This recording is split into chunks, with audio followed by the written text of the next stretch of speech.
जिंदगी में हर काम में मन लगेगा, बस अपना भोजन सही कर लो।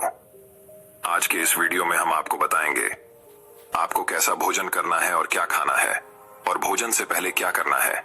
इसे समझने के बाद आपकी बुद्धि, मन और शरीर बहुत तेजी से बिना थके काम कर पाएगा। तो चलिए उन कहानियों की शुरुआत करते हैं। पहली कहानी, आयुर्वेद की अद्भुत शक्ति। शरीर और बुद्धि और मन सब शांत और होशियार हो जाएगा। जीवन का सबसे कीमती धन क्या होता है? एक शिष्य ने अपने गुरु से सवाल किया। गुरु ने इसका उत्तर देते हुए जवाब दिया कि चाहे मेरे पास पैसे ना हो, चाहे रहने के लिए छत भी ना हो, चाहे कोई सुख सुविधाएं ना हो, लेकिन अगर मेरा शरीर स्वस्थ है तो मैं दुनिया का सबसे धनवान आदमी। सो शिष्य ने पूछा कि गुरुदेव, आपकी उम्र 100 साल को पार कर चुकी है और फिर भी आप इतने स्वस्थ हैं। आपकी बुद्धि बड़ी ही तीव्र है और आपका चेहरा भी सूर्य की तरह चमकता रहता है, और वहीं पर आपके बदन से भी चंदन सी खुशबू आती है। शिष्य ने कहना जारी रखा कि गुरुदेव, मेरे मन में बहुत बार आया है कि मैं आपसे इसका रहस्य जानूं, लेकिन संकोचवश मैं आपसे पूछ नहीं पाता हूं। कृपया करके आज मुझे वो साधारण से नियम बताने की कृपा करें जिनसे मैं भी आपकी तरह स्वस्थ और निरोगी रह सकूं। न नियम अगर आसान होंगे गुरुदेव, तो उसका अनुसरण मेरे माता पिता भी कर पाएंगे, क्योंकि वो बूढ़े हो चुके हैं और वो बहुत जटिल प्रक्रिया नहीं अपना पाएगा। कृपया करके साधारण से तरीके बताना ताकि कोई भी ग्रस्त आदमी उन नियमों का पालन कर सके। गुरुदेव ने कहना आरंभ किया। सबसे पहले उन्होंने बताया कि सबसे पहले तुम्हें पाचन तंत्र की क्रिया को समझना होगा। जो भी आयुर्वेद का विद्वान होता है वो ये जानता है कि अगर आपका पाचन तंत्र लगातार भोजन पचाने में लगा हुआ है तो स्वाभाविक है कि ऊर्जा की एक खास मात्रा आपका भोजन को बचा रही है। इसी कारण ज्यादा भोजन करने के बावजूद आपका दिमाग और आपका शरीर अपने बेहतरीन स्तर पर काम नहीं कर पाता। तुमने देखा होगा कि भोजन करने के बाद जब पाचन प्रक्रिया शुरू होती है तो हर जानवर नीचे बैठ जाता है। वो बस बैठ जाते हैं क्योंकि दूसरी चीजों के लिए पर्याप्त ऊर्जा नहीं बचती है। चाहे वो मांसाहारी हो या शाकाहारी हो, हर जानवर खाने के बाद नीचे बैठ जाता है, और ये इंसानों के लिए भी एक प्राकृतिक जहर खाने के बाद वो बैठ जाना चाहते हैं, क्योंकि दूसरी चीजों के लिए पर्याप्त ऊर्जा नहीं होती। अगर आप अपनी पूरी क्षमता का इस्तेमाल करना चाहते हैं तो आप अपने शरीर को ऐसा बनाकर रखिए कि आप जो भी खाएं, कुछ भी खाएं, तो 1.5 से 2 घंटे के अंदर आपका पेट खाली हो जाना चाहिए। पेट खाली होने का मतलब है पेट की थैली खाली होना, यानी कि जब भोजन आंत के दूसरे भागों में चला जाता है तब पेट खाली हो जाता है, क्योंकि आंत में प्रक्रिया बिल्कुल अलग होती है। वो पाचन नहीं होता है, वो ऊर्जा को ग्रहण करती है। आंतों द्वारा इस ऊर्जा को ग्रहण करने के लिए ज्यादा ऊर्जा नहीं लगती है, ऊर्जा लगती है। पाचन क्रिया में जब खाना पेट की थैली में मौजूद हो तो बेहतर है कि आप अपनी गतिविधि को कम कर लें। अब अगर सोचिए, सारा दिन आपके पेट में खाना मौजूद रहेगा तो आप अपने जीवन की पूरी क्षमता कम कर लेंगे। आप खुद देखिए कि जब आपके पेट में खाना मौजूद होता है तब शरीर कैसा महसूस करता है, और जब पेट खाली होता है तब शरीर कैसा महसूस करता है। आप खुद पाएंगे कि आपका शरीर और आपका दिमाग तब बेहतरीन रूप से काम करता है जब आपका पेट खाली होता है। इसका एक पहलू और है। देखिए, हम सब जानते हैं कि हमारा शरीर हर समय नई कोशिकाएं बनाता रहता है और पुरानी कोशिकाएं खत्म करता रहता है, जिससे हमारे शरीर का शुद्धिकरण होता रहता है। लेकिन जब भोजन हमारे पेट में होता है, यानी कि हमारा पेट जब खाली नहीं होता, तो ये शुद्धिकरण कम हो जाता है। वो सारी गंदगी जो शरीर से अपने आप बाहर निकलती थी, अब वो निकलनी बंद हो जाएगी, जो कुछ समय बाद आपके लिए तरह तरह की समस्याएं पैदा करेंगी। देखिए, योग में पेट का हमेशा साफ रहना बहुत ही महत्वपूर्ण होता है। किसी भी पारंपरिक प्रणाली में अगर आप देखेंगे तो आप पाएंगे कि जब भी आप किसी आयुर्वेदिक डॉक्टर या किसी वैद्य के पास जाते हैं तो सबसे पहले वो आमे पेट की सफाई करते हैं, क्योंकि वो जानते हैं कि आपकी ज्यादातर समस्या पेट साफ ना होने की वजह से ही है। सिर्फ एक दिन के लिए अपने पेट को पूरी तरह से साफ करने के बाद महसूस करें कि आपको कैसा महसूस होता है। आप अपने अंदर बहुत हल्का और सुंदर महसूस करेंगे। हर दिन आपको इसी तरह महसूस होना चाहिए।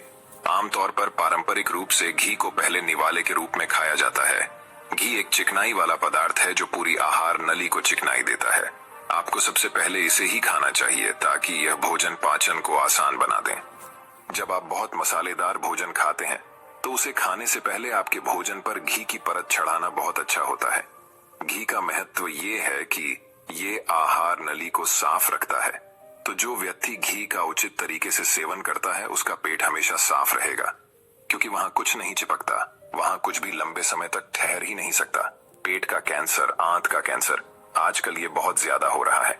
तो अगर आप एक निश्चित मात्रा में घी का सेवन करते हैं तो ये घटना बहुत कम हो जाती है। लेकिन उसके लिए घी सही गुणवत्ता का होना चाहिए, सही तरीके से गाय या भैंस के दूध से बनाया जाए। अगर घी को उचित तरीके से गाय या भैंस के दूध से बनाया जाए तो इसके कई महत्वपूर्ण फायदे होता है। शिष्य ने सवाल पूछा कि गुरुदेव, पाचन क्रिया तुम्हें कुछ कुछ समझ गया हूं, लेकिन आप ये बताइए कि आपकी तरह सूर्य जैसा तेज पाने के लिए, चमकता हुआ चेहरा प्राप्त करने के लिए क्या प्रक्रिया अपनानी चाहिए। गुरु ने इसका उत्तर देते हुए कहना शुरू किया कि देखिए, आज के समय में बहुत सारे लोग सुबह उठते ही खाली पेट चाय पीते हैं। चमकता हुआ तेजस्वी मुख पाने के लिए हमें कुछ प्रक्रिया नहीं अपनानी, हमें बस अपनी दिनचर्या सही करनी है, अपना खान पान सुधारना है। सुबह खाली पेट चाय पीना जहर के समान होता है। वो धीरे धीरे आपके अंदर आपकी आंतों को कमजोर कर देता है। पेट में धीरे धीरे एसिडिटी होने लगती है और अपने आप मन और मस्तिष्क सुस्त पड़ते जाते हैं। सुबह उठते ही तुम्हें तांबे, चांदी या मिट्टी के बर्तन में रखा हुआ पानी पीना चाहिए, लेकिन चांदी और मिट्टी की तासीर ठंडी होती है, इसीलिए कफ, अस्थमा या दमा जैसे रोगी इसका उपयोग ना करें। रात में आपने चांदी, तांबे या मिट्टी के बर्तन में पानी रख दिया और सुबह खाली पेट बिना दातून किए हुए उसे पी लिया। शिष्य ने सवाल किया कि गुरुदेव, बिना दातून किए हुए अगर हम वो पानी पिएंगे तो हमारा बासी थूक हमारे अंदर ही चला जाएगा।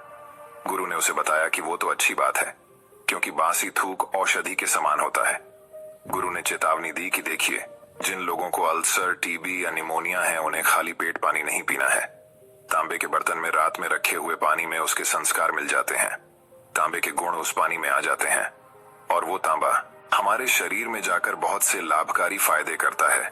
गुरु ने चेतावनी दी कि अगर मजबूरी ना हो तो प्लास्टिक की बोतल में कभी पानी मत पीना, क्योंकि प्लास्टिक की एक ऐसी संरचना होती है, जब वो गर्म तापमान पर आता है तो प्लास्टिक धीरे धीरे रे पिघलना शुरू हो जाता है, और जब वो बहुत बारीक स्तर पर पिघलता है तो उसके कारण उस पानी में मिल जाते हैं, जो हमारे शरीर में जाकर कैंसर का कारण बन सकते हैं। देखिए, ये पानी पीने के बाद, अपना पेट अच्छे से खाली करने के बाद आप आंवला और सब्जियों का रस पी सकते हैं। आप पीने में कुछ लोगों को थोड़ा कड़वा लग सकता है, लेकिन जहां पर शरीर को इतने सारे फायदे हो रहे हो वहां पर थोड़ा कड़वापन तो बर्दाश्त किया जा सकता है। गुरु ने बताया कि ये भी सच्चाई है कि हर दिन एक जैसा खाना नहीं खाया जा सकता, तो जिस दिन तुम आंवला और सब्जियों का जूस ना पी सको उस दिन आपको दही खाना चाहिए। दही बहुत ही बेहतरीन आयुर्वेदिक औषधि के रूप में इस्तेमाल हो सकता है। अगर उसको सही से इस्तेमाल किया जाए तो हमारे शरीर में बेहद सारी बीमारियों को वो जड़ से खत्म कर सकता है। दही की एक पर्याप्त मात्रा लेकर उसमें गुड़, शक्कर या मिश्री का मिश्रण जरूर कर लें, ताकि आपको वो दही खाटा ना लगे। अगर दही में गुड़ मिलाते हैं तो गुड़ बहुत ज्यादा नया नहीं होना चाहिए। गुड़ जितना ज्यादा पुराना होगा उतना ही लाभकारी होगा, और दही को थोड़ा पतला कर ले। पतला होने के बाद वो आसानी से हमारे शरीर में जा सकता है और उसको पचने में भी ज्यादा ऊर्जा शरीर को नहीं लगानी पड़ती। आयुर्वेद के गणित के हिसाब से अगर आप सुबह इन प्रक्रियाओं का पालन करते हैं तो आपके चेहरे का तेज बढ़ने लगेगा, उस पर चमक आने लगेगी। जल्द ही लोग आपसे बोलना शुरू कर देंगे कि भाई, आपकी उम्र इतनी ज्यादा हो गई लेकिन आप लगते नहीं हो। इतनी उम्र के सन्यासियों और मुनियों जैसा तेज पाने के लिए ध्यान और आयुर्वेद के नियम के हिसाब से खान पान, ये दो चीजें सबसे ज्यादा जरूरी होती हैं। अगर ग्रस्त आदमी भी इन नियमों का पालन करता है तो वो भी सन्यासियों जैसा तेजस्वी हो सकता है। शिष्य ने आखिरी प्रश्न किया कि गुरुदेव, मुझे ये दो नियम तो अच्छे से समझ में आ गए हैं। पहला नियम, अपने पेट को खाली रखेंगे तो हर बीमारी से मुक्त रहेंगे। दूसरा नियम कि हम अपने चेहरे पर ओज और तेज कैसे प्रकट कर सकते हैं। बस एक आखिरी समस्या का समाधान और करवाना है। मैं आपसे पूछना चाहता हूं कि जैसे जैसे आदमी की उम्र बढ़ती है तो उसकी आंखों की और उसके दिमाग की क्षमता कम होती जाती है, तो उस क्षमता को बरकरार बनाए रखने के लिए किन नियमों का पालन करें, या फिर क्या खान पान अपने दैनिक जीवन में अपनाएं। गुरु ने खुद की तरफ इशारा करते हुए कहा कि जैसे जैसे उम्र बढ़ेगी वैसे वैसे बुद्धिमान होते जाओगे। बस मैं जो नियम बता रहा है उनको ध्यान से सुन लो। सुन लोगे तो सारी समस्याएं हल हो जाएंगी। सबसे पहले, सफेद कद्दू के औषध। आयुर्वेद के गणित के हिसाब से सफेद कद्दू का जूस कैंसर को मिटाता है और साथ ही दिमाग की तीक्ष्णता को बढ़ाता है। तीक्ष्णता यानी कि तेज, बारीक बुद्धि। लेकिन ये समझ लेना कि सफेद कीड़ा का जूस ठंडा होता है, इसीलिए अस्थमा और जिनको सर्दी जल्दी पकड़ लेती हो, ऐसे लोगों को सफेद कद्दू के जूस का सेवन नहीं करना है। दिमाग और आंखों को तेज करने के लिए जो अगला नुस्खा मैं बता रहा हूँ, वह हर कोई कर सकता है, बल्कि हर किसी को करना चाहिए। 5 देसी बादाम की गिरी, जो छोटी वाली होती है, क्योंकि वही देसी होती है। बड़ी वाली में इतने गुण नहीं होते हैं, इतना छोटी वाली गिरी में होते हैं। 5 छोटी बादाम गिरी और एक अखरोट रात को पानी में भिगो दो। सुबह उनके छिलके उतारो और उन्हें किसी पत्थर के खरल में, याद रखना पत्थर का खरल, किसी ऐसे वैसे बर्तन में नहीं, क्योंकि इससे उसकी गुणवत्ता खत्म हो जाती है। उस पत्थर में ये डालने के बाद उसे मथना शुरू करो। धीरे धीरे जब आप उसे पिसेंगे तो वो बारीक होने लगेगा और उसके बाद उसमें दूध डालना शुरू करो। ऊपर से दूध गाय का होना चाहिए, वो सबसे ज्यादा बेहतरीन रहेगा। दिमाग के लिए इस्तेमाल करने को भैंस या बकरी का भी कर सकते हैं, लेकिन गाय का दूध सबसे ज्यादा महत्वपूर्ण हो जाता है। जब दिमागी समस्याओं के बारे में बात आती है तो अब उस बादाम और अखरोट को दूध के साथ पीसना शुरू करो। धीरे धीरे जितना आप पीसेंगे उतनी उसकी गुणवत्ता बढ़ती जाएगी। अब कुछ लोगों को लग रहा होगा कि दूध के साथ हम बादाम यूं ही खा लें, तो या फिर पत्थर के खरल में पीसने की बजाय उसे मिक्सर में पीस लें। तो मैं बताता चलूं कि पत्थर के खरल में उसे पीसने के बाद उसकी गुणवत्ता 100 गुना ज्यादा बढ़ जाती है। अच्छे से गाय के दूध में पीसने के बाद जब आप इसका सेवन करेंगे तो आपकी आंखें और आपका दिमाग, इनके लिए ये बहुत ही लाभकारी रहेगा। जिन लोगों को भूलने की समस्याएं होती हैं, जो छोटी छोटी चीजें रखकर भूल जाते हैं, जो लोग दिमागी रूप से परेशान रहते हैं, तनाव बना रहता है, चीजों के बारे में ज्यादा सोचते रहते हैं, ऐसे लोगों के लिए ये एक ठंडाई का काम करेगा। उनके दिमाग में एक ठंडक पहुंचाएगा, जिससे उनका दिमाग अपने बेहतरीन स्तर पर काम कर पाएगा। शिष्य ने ये नियम अच्छे से कंठस्थ कर लिए और उसके बाद घर जाने के लिए अपने गुरु से आज्ञा मांगी। शिष्य अपने गुरु से आशीर्वाद लेकर अपने घर की तरफ प्रस्थान कर गया। तो दोस्तों, कैसी लगी आज की कहानी? अपनी राय हमें कमेंट में जरूर बताएं। अगर अच्छी लगी हो तो इस वीडियो को और लोगों के साथ शेयर करें। तो चलिए दोस्तों, अब हमारे दूसरे कहानी की शुरुआत करते हैं। दूसरी कहानी, सिर्फ 7 दिनों में सबको पीछे छोड़ दो। एक बार एक गरीब आदमी एक बौद्ध भिक्षु के पास गया और कहता है कि गुरु, मैं अपनी आदतों से बहुत परेशान हूँ। मैं बहुत कुछ करना चाहता हूँ, लेकिन कुछ नहीं कर पाता। सफलता की ऊंचाइयों को छूना चाहता हूँ, लेकिन अपनी आदत से मजबूर है। सच कहा तो मुझे यह भी नहीं पता कि सफल होने के लिए किस गुण की आवश्यकता है। इसलिए मैं उन गुणों के बारे में जानने के लिए ही आपके पास आया हूँ। कृपया मेरा मार्गदर्शन कीजिए। बौद्ध भिक्षु ने कहा कि जिस तरह से हम बुरी आदतों से मजबूर होते हैं, उसी तरह अगर हम अच्छी आदतें अपनाएंगे तो हम भी अच्छी आदतों से मजबूर हो जाएंगे, और अच्छी आदतें हमें अपने जीवन में बहुत कुछ हासिल करने में भी मदद करेगी। आज मैं आपको 15 ऐसी सफल आदतों के बारे में बताऊंगा जो आपको सफल बना सकती हैं। मेरी बातें सुनकर भूल मत जाना, बल्कि इन सभी 15 आदतों को अपने दिमाग में याद रखना और धीरे धीरे उन्हें अपने जीवन में लाना शुरू करें, क्योंकि ये आदतें न सिर्फ आपको सफलता दिलाएंगी, बल्कि इतना अच्छा इंसान बनाएंगी जिसे देखकर लोग कहेंगे कि मैं भी ऐसा ही बनना चाहता हूँ। 15 सफल आदतों की सूची में पहली आदत है सुबह जल्दी उठना। दुनिया में अगर कोई सबसे सफल और सबसे अच्छी आदत है जिसे हर सफल व्यक्ति अपनाता है, तो वह है सुबह जल्दी उठना और अपना आलस्य त्यागना। अगर आप दिन की पहली किरण निकलने से पहले उठकर अपना काम करना शुरू कर दें और अपने दिन को बेहतर बनाएं, आप मानते हैं कि पूरे दिन में ऐसी कोई चुनौती नहीं होगी जिसे आप पार न कर सके। आपके सुबह उठने के तरीके से पता चलता है कि आप में कितनी इच्छा शक्ति है। अपने लक्ष्य हासिल करना आपके लिए कितना महत्वपूर्ण है।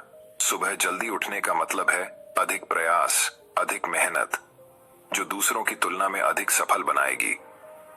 अगर आप सुबह देर से उठने की आदत से मजबूर हैं, तो आपको 5 मिनट पहले उठने की आदत डालनी चाहिए और कुछ ही दिनों में आप सुबह जल्दी उठना शुरू कर देंगे। दूसरी आदत है हमेशा कुछ नया सीखते रहना। ये एक अद्भुत आदत है जो हर उस व्यक्ति में पाई जाती है जिसने अपने क्षेत्र सफलता हासिल की है। हमेशा अपने काम के बारे में और अधिक सीखते रहें। हम जीवन में जो कुछ भी सीखते हैं, वह जीवन में कभी न कभी काम जरूर आता है। सफल लोग अपने सपनों को हासिल करने के लिए अलग अलग तरीकों का इस्तेमाल करते हैं। उनके सपनों से जुड़ी हर बात जानना चाहते हैं, जिससे उनके सपनों को हासिल करना आसान हो जाएगा। भले ही बात एक लाइन की हो, जिंदगी सीखो, लेकिन हमेशा कुछ नया सीखो। दुनिया में ज्ञान की कोई कमी नहीं है, लेकिन जिस क्षेत्र में आप सफलता चाहते हैं उस क्षेत्र में ज्ञान प्राप्त करने के लिए हमेशा उत्सुक रहें।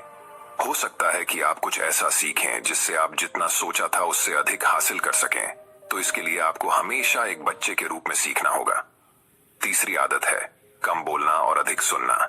हमारे पास 2 कान और एक मुंह है, जिससे हम सुनते अधिक हैं और बोलते आधा हैं। श्रोताओं को कभी नुकसान नहीं होता और उन्हें हमेशा कुछ नया सीखने को मिलता है। कम बात करने का मतलब है कम ऊर्जा बर्बाद करना, लोगों से ज्यादा ना जुड़े और किसी कम बोलते हैं वे ज्यादा फायदेमंद होते हैं। जो व्यक्ति शब्द बोलता है उसमें गहराई से सोचने की क्षमता अधिक होती है। जब कोई व्यक्ति कम बोलता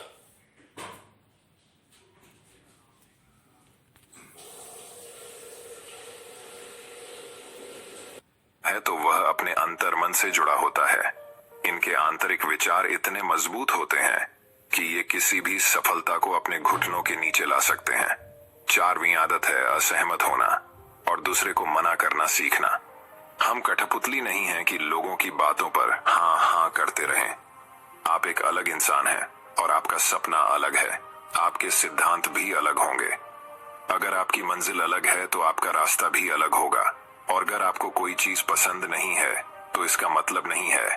अगर कोई तरीका दूसरों के लिए काम कर रहा है तो जरूर। आपने कभी सोचा है क्यों इतना गुस्सा आता है छोटे छोटे बातें पे? क्यों रोने लगते हैं छोटे छोटे बातें पे? एक तरफ अगर कोई तरीका दूसरों के लिए काम कर रहा है तो जरूरी नहीं कि वह आपके लिए भी काम करे। यदि आप किसी और के तरीके का उपयोग करते हैं तो आप हर किसी की तरह होंगे। आप इस दुनिया के सबसे अनोखे इंसान हैं और आपके जैसा कोई और नहीं है। इसलिए आज आपको सहमत होने का भी पूरा अधिकार है और अपनी बात रखने का भी पूरा अधिकार है। और आपको हर उस चीज को ना कहना होगा जो आपके लक्ष्य के लिए सही नहीं है। यदि आपका अपने दोस्तों के साथ घूमने का मन नहीं है तो उन्हें ना कहना सीखें। अगर आप किसान नहीं बल्कि बिजनेसमैन बनना चाहते हैं तो अपने परिवार को बताएं कि आप किसान नहीं बिजनेसमैन बनना चाहते हैं। जबरदस्ती लंबे समय तक नहीं टिकती और न ही इससे हमें कुछ मिलता है। जहां जरूरत हो वहां ना कहना सीखें, क्योंकि इनकार करने से आप दूसरों की नजरों में तो बुरे बन सकते हैं, लेकिन अपनी नजरों में कभी बुरे नहीं बन सकते। ज्यादातर लोग जिंदगी में इस वजह से कुछ नहीं कर पाते कि लोग क्या कहेंगे। अगर असफल हो गए तो लोग क्या कहेंगे, इसीलिए ज्यादातर लोग अपने लिए नहीं बल्कि दूसरों के लिए जिंदगी जीते हैं। 5वीं आदत है सही तरीके से जोखिम उठाना सीखना। जीवन में सबसे बड़ा जोखिम कोई भी जोखिम न लेना है। यदि आप सही तरीके से जोखिम नहीं ले रहे हैं तो आप अपना जीवन जोखिम में डाल रहे हैं। तो आप अपना जीवन बर्बाद करने और एक ही स्थान पर रहने का जोखिम उठा रहे हैं। सही चीजों के लिए जोखिम लेने का डर दूर करें और लोग क्या कहेंगे इसका डर भी दूर करें। लोग हंसेंगे और मेरा समय और पैसा बर्बाद होगा। इंसान को जिंदगी से लेकर मौत तक सिर्फ 3 चीजों की जरूरत होती है, रोटी, कपड़ा और मकान, और इसे पाना कोई मुश्किल काम नहीं है। इसके अलावा अगर इंसान की जिंदगी से कुछ चला भी गया हो तो भी जीना आसान है। लेकिन आपका मिशन सिर्फ मौत के दरवाजे तक सुरक्षित पहुंचना नहीं है। एक योद्धा की तरह हर चुनौती को धूल चटाना, जोखिम उठाना, विजेता का ताज पहनना, मौत के दरवाजे तक पहुंचना है। सही चीजों के लिए जोखिम उठाना चाहिए, इसलिए जोखिम लेना सीखें। जोखिम लेने पर आपको कभी पछतावा नहीं होगा, लेकिन यदि आप सही जोखिम नहीं लेते हैं तो आपको अपनी कल्पना से भी अधिक पछताना पड़ेगा। 6वीं आदत है जिसके साथ आप अगले 60 साल बिताएंगे। 60 में से 30 सफल आदतें उस व्यक्ति को समझने की कोशिश करना है जिसके साथ आप अगले 60 साल बिताएंगे, और वह व्यक्ति आप हैं। आप खुद को कितना समय देते हैं और अपनी पिछली गलतियों से कितना सीखते हैं। आप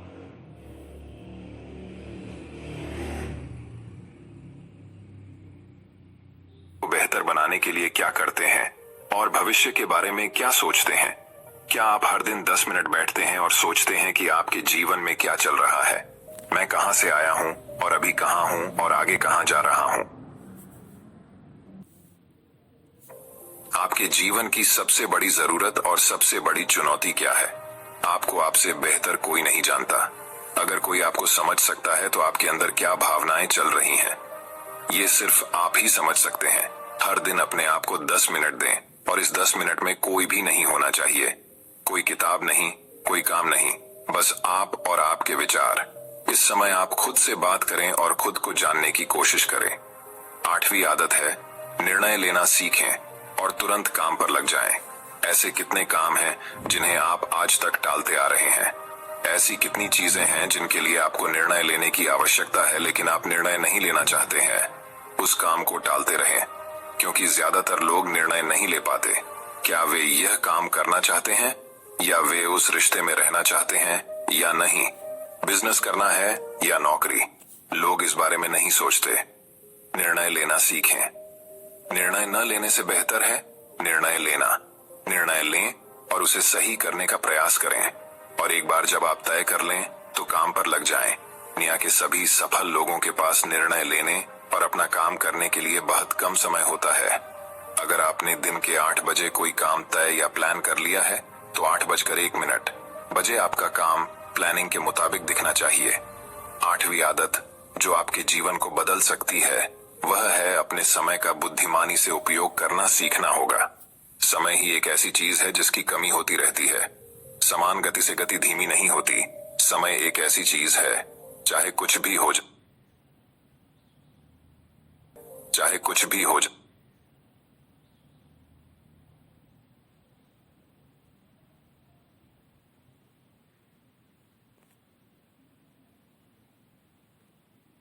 कुछ भी चल रहा है उसका आपको सामना करना होगा। इसलिए समय के साथ चलना सीखें और आज जो आपके लिए महत्वपूर्ण है उसे करते हुए आगे बढ़, क्योंकि अगर आप समय की दौड़ में पीछे रह गए तो चाहे आप कितना भी दौड़ लें, आप कभी भी पहले जैसे नहीं रह पाएंगे। जो सो रहा है वह जरूर कुछ न कुछ खो रहा होगा, और जो जाग रहा है वह पा रहा है। हमारे समय की उल्टी गिनती हमारे जन्म लेते ही शुरू हो जाती है। इसलिए अपना समय बर्बाद न करें, बल्कि इसे अपने लक्ष्य के लिए उपयोग करें और खुद को जानें। 20वीं आदत है अनावश्यक झंझटों को नजरअंदाज करना सीखना। हमारे पास सीमित मात्रा में समय और निश्चित मात्रा में ऊर्जा है। यदि हम इसे तुच्छ चीजों और निरर्थक चीजों पर खर्च करते रहेंगे और हमारी ऊर्जा वितरित हो जाएगी और हम इसे कभी भी अपने लक्ष्य की ओर एकत्रित नहीं कर पाएंगे और लक्ष्य चूक जाते हैं। ज्यादातर लोगों की गलती यह होती है कि वे हर चीज और हर किसी में खुद को शामिल करने की कोशिश करते हैं, जिसके कारण उनकी ऊर्जा विभाजित हो जाती है और वे कुछ भी महत्वपूर्ण कार्य नहीं कर पाते हैं। इसलिए जो काम जरूरी ना हो और दूसरे लोग कर सकते हो उसे दूसरे को सौंप दें और अपनी सारी ऊर्जा और अपना सारा समय अपने महत्वपूर्ण कार्यों में लगा दें। 10वीं आदत है अपने जीवन से नकारात्मक लोगों को दूर करना और सकारात्मक लोगों के साथ रहना। एक नकारात्मक व्यक्ति हमारी ऊर्जा को सोख लेता है और हमारी सोच को नकारात्मक बना देता है। इसलिए ऐसे लोगों से दूर रहने की कोशिश करें। मूलतः कोई भी व्यक्ति अपने आसपास औसतन 5 लोगों का होता है, यानी हमारे आसपास के वो 5 लोग जिनके साथ हम सबसे ज्यादा समय बिताते हैं। कहीं न कहीं हम भी उनके जैसे बन जाते हैं और उनकी आदतों को अपनाने लगते हैं। संगति प्रभाव डालती है, और अगर आपके आसपास के लोगों को हर चीज में कमी नजर आ रही है तो उन्हें तुरंत छोड़ दें, क्योंकि ये वो लोग हैं जिन्हें गर्मियों में ठंड और सर्दियों में बारिश पसंद होती है। ऐसे लोग न तो कहीं खुश रह पाते हैं और न ही दूसरों को खुश रहने देते हैं। दुनिया में हर किसी को स्वतंत्र होने का अधिकार है। आपको सकारात्मक सोच के साथ जीवन जीने का पूरा अधिकार है। आपको खुद से भी नकारात्मक बातें नहीं करनी चाहिए, जैसे कि मैं बस बदकिस्मत हूँ या यह मेरे साथ ही हो जाता है। दुनिया के सभी सफल लोगों ने अपने अंदर एक सफल व्यक्ति को देखा है और हमेशा नकारात्मक लोगों की बातों को नजरअंदाज किया। कभी भी मूर्ख नकारात्मक लोगों से ना जुड़े, क्योंकि उन्हें कुछ नहीं होगा और आपको कुछ नहीं मिलेगा। 11वीं आदत यह है कि जब भी कोई अच्छा विचार मन में आए तो उसे कागज पर लिख लें। हमारा दिमाग हर दिन कुछ नए और अच्छे विचार लाता रहता है। यदि हम उन्हें नहीं लिखेंगे तो हम उन्हें हमेशा के लिए भूल जाएंगे। साथ ही अगर आपके पास कोई प्लान है तो उसे अच्छे से लिखें। ऐसा करने से योजना हमारे दिमाग में बैठ जाती है। उन सभी चीजों के बारे में भी लिखें जिन्हें आप पाना चाहते हैं। उन आदतों के बारे में भी लिखें जिन्हें आप छोड़ना चाहते हैं। विचारों को लिखने से हमारे दिमाग से उन्हें याद रखने का बोझ कम हो जाता है और फिर हमारा दिमाग अपने नए विचारों के बारे में सोचने के लिए स्वतंत्र हो जाता है। 12वीं आदत है स्वस्थ रहना। अधिक स्वस्थ जीवन शैली अपनाएं, कम खाएं और अधिक पचाएं। रोज सुबह प्राणायाम, व्यायाम और ध्यान न सिर्फ आपको स्वस्थ बनाएंगे बल्कि खूबसूरत भी बनाएंगे और अपना आत्मविश्वास बढ़ाएं। स्वस्थ मन और स्वस्थ शरीर से आप अपने जीवन में अधिक प्रगति कर पाएंगे और अपनी मंजिल तक पहुंचे। पहली खुशी स्वस्थ शरीर है और यह बात मुझे तब पता चली जब हम गंभीर रूप से बीमार थे। 13वीं आदत है हमेशा खुश रहना और मुस्कुराते रहना। कोई भी रोने वाले व्यक्ति से दोस्ती नहीं करना चाहता या उसके साथ समय बिताना नहीं चाहता, क्योंकि हर किसी के जीवन में दुख और दर्द है और कोई भी अपना दुख और दर्द क्यों बढ़ाएगा। इसलिए आप मुस्कुराते रहिए और अगर आप मुस्कुराते रहेंगे तो दूसरे लोगों को आप में उम्मीद की किरण दिखेगी। हो सकता है आपकी मुस्कुराहट किसी और को उसका दर्द भुला दे। मुस्कुराने का मतलब ये नहीं है कि आपको हर समय हंसते रहना चाहिए। मुस्कुराने का मतलब है कि आपको खुश रहना चाहिए। सकारात्मक रहें और सोचें कि आप बेहद भाग्यशाली हैं। आपके जीवन में कोई कमी नहीं है और अगर कोई कमी है तो आप उसे अभी भर सकते हैं। 4थी आदत है हमेशा अपनी कमाई से कम खर्च करना। भविष्य की परेशानियों के लिए और कुछ न बचाएं। ज्यादातर लोग दिखावे के नाम पर अपनी कमाई से ज्यादा खर्च कर देते हैं और फिर गरीबी से भरी जिंदगी कष्ट में गुजारें। इसलिए अपनी आय को सही तरीके से बढ़ाने का प्रयास करें। अपनी कमाई से कम खर्च करें और भविष्य के लिए कुछ पैसे बचा कर रखें। 15वीं आदत है एक अच्छा और जिम्मेदार इंसान बनना। ऐसी कई चीजें हैं जो आप दूसरों की मदद के लिए कर सकते हैं। दूसरों के कष्टों को कम करने का प्रयास करें और गरीबों को खाना खिलाएं। लोगों के चेहरों पर मुस्कान लाने की कोशिश करें। सफल व्यक्ति वास्तव में तभी सफल कहलाता है जब वह अपने साथ साथ देश और समाज का भी भला करता है। इसलिए लोगों की मदद करें और अच्छे काम करें और समाज में एक अच्छा उदाहरण स्थापित करने का प्रयास करें। बौद्ध भिक्षु ने बताया कि ये हैं वो 15वीं आदतें जिन्हें अपनाकर आप एक सफल जीवन जी सकते हैं और दूसरों के लिए एक उदाहरण बने। गरीब आदमी को अपने सवालों का जवाब मिल गया तो उसने बौद्ध भिक्षु को धन्यवाद दिया और वह चला गया। तो चलिए दोस्तों, अब हमारे तीसरी कहानी की शुरुआत करते हैं। तीसरी कहानी दोस्तों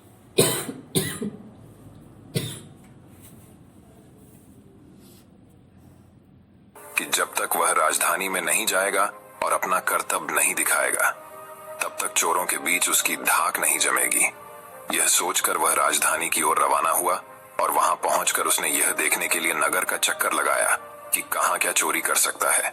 उसने तय किया कि राजा के महल से अपना काम शुरू करेगा। राजा ने रात दिन महल की रखवाली के लिए बहुत से सिपाही तैनात कर रखे थे। बिना पकड़े गए परिंदा भी महल में नहीं घुस सकता था। महल में एक बहुत बड़ी घड़ी लगी थी जो दिन रात का समय बताने के लिए घंटे बजाती रहती थी। चोर ने लोहे की कुछ कीलें इकट्ठी की और जब रात को घड़ी ने 12 बजाए तो घंटे की हर आवाज के साथ वह महल की दीवार में एक एक कील ठोकता गया। इस तरह बिना शोर किए उसने दीवार में 12 कीलें लगा दी। फिर उन्हें पकड़ पकड़ कर वह ऊपर चढ़ गया और महल में दाखिल हो गया। इसके बाद वह खजाने में गया और वहां से हीरे चुरा लाया। अगले दिन जब चोरी का पता लगा तो मंत्रियों ने राजा को इसकी खबर दी। राजा बड़ा हैरान और नाराज हुआ। उसने मंत्रियों को आज्ञा दी कि शहर की सड़कों पर गश्त करने के लिए सिपाहियों की संख्या दोगुनी कर दी जाए और अगर रात के समय किसी को भी घूमते हुए पाया जाए तो उसे चोर समझकर गिरफ्तार कर लिया जाए। जिस समय दरबार में यह ऐलान हो रहा था, एक नागरिक के भेष में चोर मौजूद था। उसे सारी योजना की एक एक बात का पता चल गया। उसे फौरन यह भी मालूम हो गया कि कौन से 26 सिपाही शहर में गश्त के लिए चुने गए हैं। वह सफाई से घर गया और साधु का बाना धारण करके उन 26 सिपाहियों की बीवियों से जाकर मिला। उनमें से हर एक इस बात के लिए उत्सुक थी कि उसके पति ही चोर को पकड़े और राजा से इनाम ले। एक एक करके चोर उन सबके पास गया और उनके हाथ देख देख कर बताया कि वह रात उसके लिए बड़ी शुभ है। उसके पति की पोशाक में चोर उसके घर आएंगे। लेकिन देखो, चोर को अपने घर के अंदर मत आने देना, नहीं तो वह तुम्हें दबा लेगा। घर के सारे दरवाजे बंद कर लेना और भले ही वह पति की आवाज में बोलता सुनाई दे, उसके ऊपर जलता कोयला फेंकना। इसका नतीजा यह होगा कि चोर पकड़ में आ जाएगा। सारी स्त्रियां रात को चोर के आगमन के लिए तैयार हो गईं। अपने पतियों को उन्होंने इसकी जानकारी नहीं दी इस बीच पति अपनी गश्त पर चले गए और सवेरे 4 बजे तक पहरा देते रहे। हालांकि अभी अंधेरा था, लेकिन उन्हें उस समय तक इधर उधर कोई भी दिखाई नहीं दिया, तो उन्होंने सोचा कि उस रात को चोर नहीं आएगा। यह सोचकर उन्होंने अपने घर चले जाने का फैसला किया। जो ही वे घर पहुंचे, स्त्रियों को संदेह हुआ और उन्होंने चोर की बताई कार्रवाई शुरू कर दी। फल वह हुआ कि सिपाही जल गए और बड़ी मुश्किल से अपनी स्त्रियों को विश्वास दिला पाए कि वे ही उनके असली पति हैं और उनके लिए दरवाजा खोल दिया जाए। सारे पतियों के जल जाने के कारण उन्हें अस्पताल ले जाया गया। दूसरे दिन राजा दरबार में आया तो उसे सारा हाल सुनाया गया। सुनकर राजा बहुत चिंतित हुआ और उसने कोतवाल को आदेश दिया कि वह स्वयं जाकर चोर पकड़े। उस रात कोतवाल ने तैयार होकर शहर का पहरा देना शुरू किया। जब वह एक गली में जा रहा था, चोर ने जवाब दिया, मैं चोर हूं। कोतवाल समझा कि लड़की उसके साथ मजाक कर रही है। उसने कहा, मजाक छाड़ो और अगर तुम चोर हो तो मेरे साथ आओ, मैं तुम्हें काट में डाल दूंगा। चोर वाला, ठीक है, इससे मेरा क्या बिगड़ेगा। और वह कोतवाल के साथ काट डालने की जगह पर पहुंचा। वहां जाकर चोर ने कहा, कोतवाल साहब, इस काठ को आप इस्तेमाल कैसे किया करते हैं, मेहरबानी करके मुझे समझा दीजिए। कोतवाल ने कहा, तुम्हारा क्या भरोसा, मैं तुम्हें बताऊं और तुम भाग जाऊं तो। चोर वाला, आपके बिना कहे मैंने अपने आप को आपके हवाले कर दिया है, मैं भाग क्यों जाऊंगा। उसकी बात सुनकर कोतवाल उसे दिखाने के लिए राजी हो गया कि काठ कैसे डाला जाता है। ज्यों ही उसने अपने हाथ पैर उसमें डाले कि चोर ने झट चाबी घुमाकर काठ का ताला बंद कर दिया और कोतवाल को राम राम करके चल दिया। जाड़े की रात थी। दिन निकलते निकलते कोतवाल मारे सर्दी के अधमरा हो गया। सवेरे जब सिपाही बाहर आने लगे तो उन्होंने देखा कि कोतवाल काठ में फंसे पड़े हैं। उन्होंने उनको उसमें से निकाला और अस्पताल ले गए। अगले दिन जब दरबार लगा तो राजा को रात का सारा किस्सा सुनाया गया। राजा इतना हैरान हुआ कि उसने उस रात चोर की निगरानी स्वयं करने का निश्चय किया। चोर उस समय दरबार में मौजूद था और सारी बातों को सुन रहा था। रात होने पर उसने साधु का भेष बनाया और नगर के सिरे पर एक पेड़ के नीचे धूनी जलाकर बैठ गया। राजा ने गश्त शुरू की और 2 बार साधु के सामने से गुजरा। तीसरी बार जब वह उधर आया तो उसने साधु से पूछा कि क्या इधर से किसी अजनबी आदमी को जाते उसने देखा है। साधु ने जवाब दिया कि वह तो अपने ध्यान में लगा था, अगर उसके पास से कोई निकला भी होगा तो उसे पता नहीं। यदि आप चाहें तो मेरे पास बैठ जाइए और देखते रहिए कि कोई आता जाता है या नहीं। ये सुनकर राजा के दिमाग में एक बात आई और उसने फौरन तय किया कि साधु उसकी पोशाक पहनकर शहर का चक्कर लगाए और वह साधु के कपड़े पहनकर वहां चोर की तलाश में बैठे। आपस में काफी बहस मुबाहिसे और 2-3 बार इनकार करने के बाद आखिर चोर राजा की बात मानने को राजी हो गया और उन्होंने आपस में कपड़े बदल लिए। चोर तत्काल राजा के घोड़े पर सवार होकर महल में पहुंचा और राजा के सोने के कमरे में जाकर आराम से सो गया। बेचारा राजा साधु बना चोर को पकड़ने के लिए इंतजार करता रहा। सवेरे के 4 बजने आए। राजा ने देखा कि न तो साधु लौटा और कोई आदमी या चोर उस रास्ते से गुजरा, तो उसने महल में लौट जाने का निश्चय किया। लेकिन जब वह महल के फाटक पर पहुंचा तो मंत्रियों ने सोचा, राजा तो पहले ही आ चुका है, हो न हो यह चोर है जो राजा बनकर महल में घुसना चाहता है। उन्होंने राजा को पकड़ लिया और काल कोठरी में डाल दिया। राजा ने शोर मचाया पर किसी ने भी उसकी बात न सुनी। दिन का उजाला होने पर काल कोठरी का पहरा देने वाले मंत्री ने राजा का चेहरा पहचान लिया और डर के मारे थर थर कांपने लगा। वह राजा के पैरों पर गिर पड़ा। राजा ने सारे सिपाहियों को बुलाया और महल में गया। उधर चोर, जो रात भर राजा के रूप में महल में सोया था, सूरज की पहली किरण फूटते ही राजा की पोशाक में और उसी के घोड़े पर रफू चक्कर हो गया। अगले दिन जब राजा अपने दरबार में पहुंचा तो बहुत ही हताश था। उसने ऐलान किया कि अगर चोर उसके सामने उपस्थित हो जाएगा तो उसे माफ कर दिया जाएगा और उसके खिलाफ कोई कार्रवाई नहीं की जाएगी, बल्कि उसकी चतुराई के लिए उसे इनाम भी मिलेगा। चोर वहां मौजूद था ही फौरन राजा के सामने आ गया और बोला, महाराज, मैं ही वह अपराधी हूं। इसके सबूत में उसने राजा के महल से जो कुछ चुराया था वह सब सामने रख दिया, साथ ही राजा की पोशाक और उसका घोड़ा भी। राजा ने उसे गांव इनाम में दिए और वादा कराया कि वह आगे चोरी करना छोड़ देगा। इसके बाद से चोर खूब आनंद से रहने लगा।